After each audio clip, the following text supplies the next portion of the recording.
जय श्री कृष्ण। श्रीमद् भागवत गीता के अनुसार भगवान श्री कृष्ण कहते हैं, हे पार्थ, जैसा मनुष्य कर्म करता है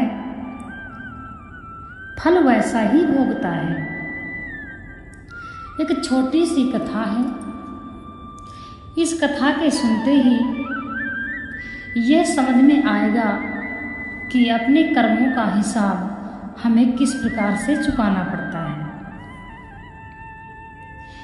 एक गांव था। उस गांव में एक माता पिता और एक पुत्र रहते थे।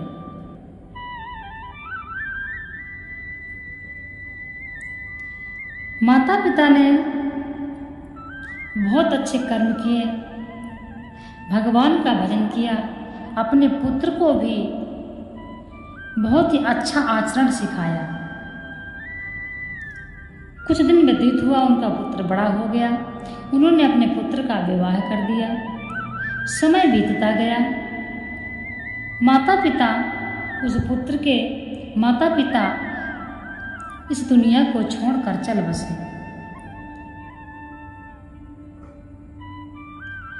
परंतु उनकी जो बहू आई थी, उसके जो आचरण थे और उसका जो कर्म था वह अच्छा नहीं था।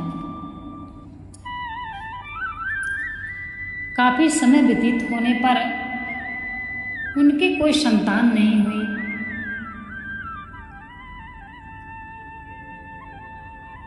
पुरुष तो बहुत ही सीधा स्वभाव का होने के कारण वह बहुत कम चिंतित होते थे। वह सोचते थे कि यदि भगवान ने हमारे किस्मत में संतान सुख लिखा होगा तो अवश्य ही मिलेगा। हो सकता है हमारे कोई ऐसे कर्म रहे हो जिससे हमें यह कष्ट झेलना पड़ा है। परंतु जो बहू थी उसको इन सब बातों पर कोई भरोसा नहीं होता था। कई जगह जाने के बाद भी उसके संतान नहीं हुई। कुछ दिन के बाद एक तांत्रिक से यानी कि एक पाखंडी से उस औरत की मुलाकात हुई। औरत कहने लगी, मेरे संतान नहीं है, यदि आप कुछ ऐसा उपाय बताएं कि मेरे संतान हो जाए। वह तांत्रिक कहने लगा, ठीक है, मैं ये उपाय आपको बता दूंगा, लेकिन मुझे धन चाहिए।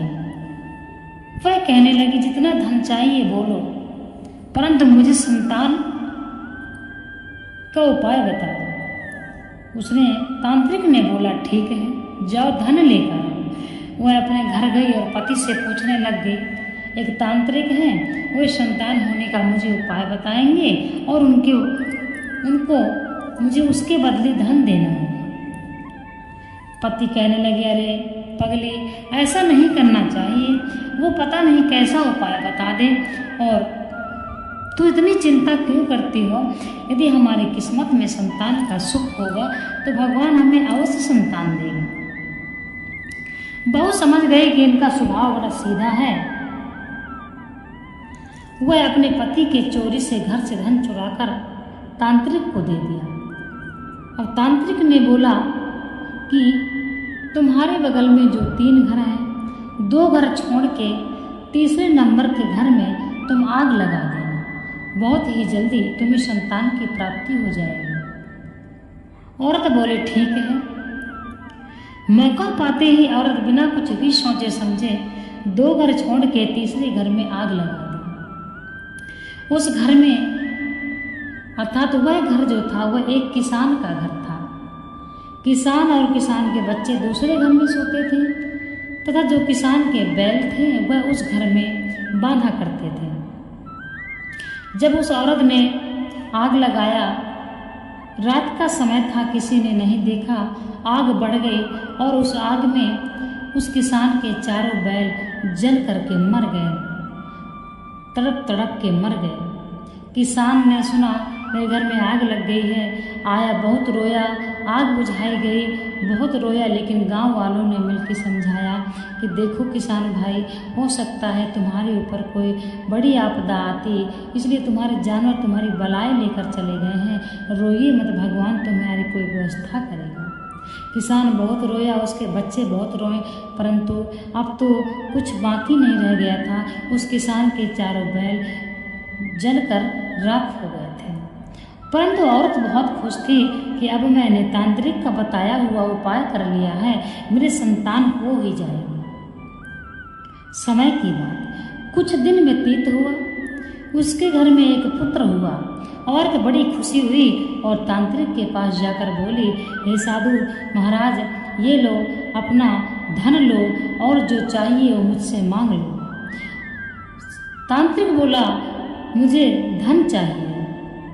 उसने और लाकर धन दिया। समय बीतता गया, ऐसे ऐसे करके उस औरत के घर में 4 पुत्र हो गए। औरत बहुत खुशी से रहने लगी। चारों पुत्र बहुत ही अच्छे थे। उसके चारों पुत्र बड़े हो गए, विवाह योग्य हो गए। औरत ने सोचा, हो ना हो मेरा बड़ा पुत्र विवाह योग्य हो गया है, मैं इसका विवाह कर दूं। औरत ने उस पुत्र का विवाह किया। कुछ दिन बड़े ही अच्छे से बीता। कुछ दिन के बाद उसके पुत्र के पेट में दर्द हुआ और उसको अस्पताल ले गए। उसके पुत्र ने जाते जाते दम तोड़ दिया। वह औरत बिलक बिलक के रोती रही। कैसे करके कुछ समय व्यतीत हुआ। उसने दूसरे पुत्र का विवाह किया। जैसे ही दूसरे पुत्र का विवाह किया, वह पुत्र भी बीमार हुआ और मर गया। फिर भी औरत को कुछ समझ में नहीं आया। उसने अपने और 2 पुत्रों के विवाह कर दिया। कुछ दिन के पश्चात उसके वह दोनों पुत्र भी मर गए। अब उसके घर में 4 बहुएं विधवा हो गई। बड़े ही नरक की जिंदगी हो गई। जब जब वह अपने 4 बहुओं को देखती तो अपने पुत्रों को याद करके बहुत रोती। भगवान शिव के मंदिर में गई और जाकर के शिवलिंग को पकड़कर रोने लगी और भगवान को कोसने लगी, हे भगवान, तुमने यह मेरे साथ क्या किया है। भगवान को कलंक लगाने लगी, भगवान आप मेरे 4 पुत्र ले गए, मेरी 4 बहुएं विधवा हो गई, तुम कैसे दुष्ट हो, तुमने कैसे मेरे साथ किया। हे भगवान, तुम बहुत मतलब भगवान को वह किसी प्रकार का जो भी था वह भगवान पर कलंक थोप दी। नंदी महाराज बहुत ही व्याकुल हुए और भगवान शिव से कहने लगे, हे भोलेनाथ, यह कैसी औरत है, इतने बुरे कर्म करती थी, अब अपने पर पड़ी है तो आपको दोष लगा रही है। भगवान कहने लगे, नंदी, हम तो भगवान हैं, हम कुछ नहीं करते हैं। मनुष्य अपना किस्मत स्वयं लिखता है, परंतु सहना हमको पड़ता है। मनुष्य कितना चतुर बनता है सिर्फ अपने लिए, और जब उस पर बीतती है तो वह मुझ पर आके कलंक थोपता है। वह औरत उसी मंदिर में शिवलिंग पर अपना सर पटक पटक कर रोने लगी। काफी समय व्यतीत हो गया। वह औरत वहीं रोती रही, बेहोश हो गई। फिर भगवान शिव वहां पर प्रकट हुए और बोले, अरे दुष्ट औरत, तुमने इतने बुरे कर्म किए हैं तो तुमको फल तो मिलना ही था। देर ही सही, परंतु व्यक्ति को अपने कर्मों का फल चुकाना पड़ता है। वह कहने लगी, हे प्रभु, मैंने जिंदगी में कोई ऐसा कार्य नहीं किया है जो मुझे इस प्रकार का दंड दिया है आपने। मैं भगवान को मानती हूँ, मैं भगवान की पूजा करती हूँ, मैं आपकी पूजा करती रही, मैं आपके मंदिर में जल चढ़ाने आती रही, परंतु यह मेरे साथ तुमने क्या किया। भगवान भोलेनाथ बोले, हाँ मैं मानता हूँ कि तुमने पूजा किया, परंतु जो तुमने पहले इतने बुरे कर्म किया उनका हिसाब तो चुकाना पड़ेगा, और अब जो अच्छे कर्म कर रही हो वह बाद में तुमको अच्छा मिलेगा, परंतु जो तुमने पहले इतने बुरे कर्म किया उनका हिसाब कौन देगा। औरत कहने लगी, मैंने कौन से कर्म किया है प्रभु जो मेरे 4 पुत्रों को आपने हर लिया। भगवान भोलेनाथ बोले, सुनो ध्यान लगा के, जब तुम्हारे संतान नहीं हो रही थी तब तुमने उस पाखंडी के कहने पर अपने पड़ोसी के घर में आग लगाया था। उस पड़ोसी के घर में उसके 4 बैल बंधे हुए थे। तुम्हारे आग लगाने से उसके चारों बैल आग में जलकर तड़प तड़प कर मर गए। वही बैल तुम्हारे पुत्रों के रूप में तुम्हारे घर में जन्म ले लिया अपना बदला लेने के लिए, और जवान हुए और मृत्यु को प्राप्त हो गए। पुत्र से बढ़कर कोई इंसान को दुख नहीं होता है। यदि किसी का पुत्र चला जाए तो वह व्यक्ति जीते जी मरे समान हो जाता है। वह पुत्र तुम्हारे नहीं, यहाँ पर इस संसार में कोई किसी का नहीं है। वह पुत्र वही 4 बैल हैं जिनको तुमने आग में जला के मार डाला था। वह अपना बदला लेने आए थे। अब तुम अपने बहुओं को देखो और रोती रहो। जिस प्रकार से वह किसान अपने बैलों को याद कर करके रोता है, उसी का दंड तुमको बहुएं हैं।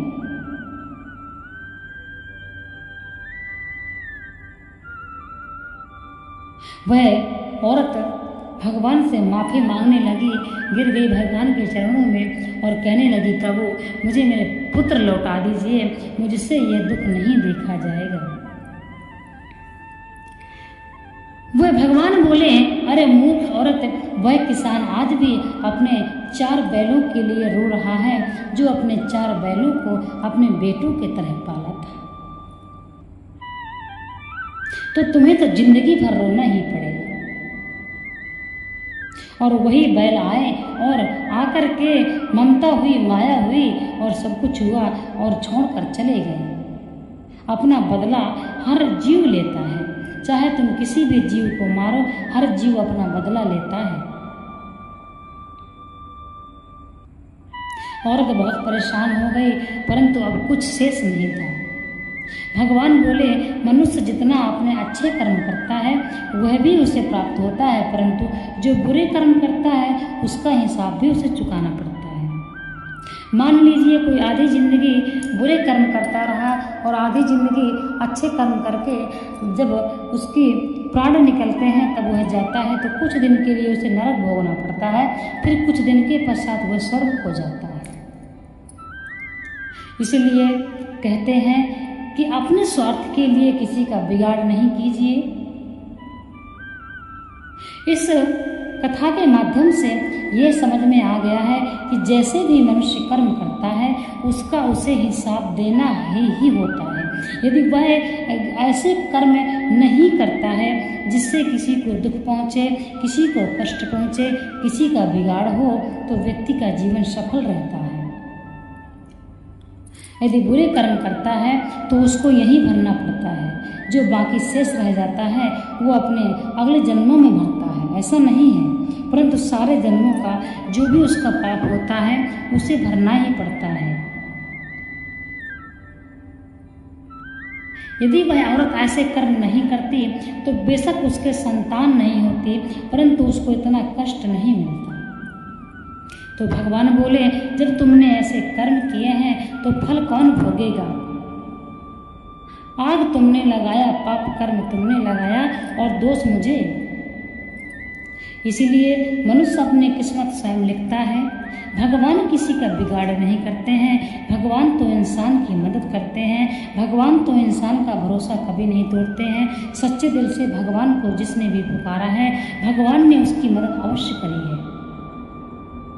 इसलिए इस कहानी के माध्यम से आप यह बात समझ लीजिए, आज के युग में बहुत पाखंडी हो गए हैं, बहुत तांत्रिक बढ़ गए हैं, जो तरह में तरह के उपाय बताते हैं और मनुष्यों से गलत कृत करवाते हैं, और भोले भाले मनुष्य गलत कार्य भी करते हैं। इससे और कुछ किसी को प्राप्त नहीं हुआ, किसी को सिद्धि प्राप्त नहीं हुई, परंतु व्यक्ति अपने किस्मत बिगाड़ लेता है। ऐसा श्रीमद् भागवत गीता में भगवान श्री कृष्ण कहते हैं। इन बातों को बहुत ही ध्यान से समझना चाहिए।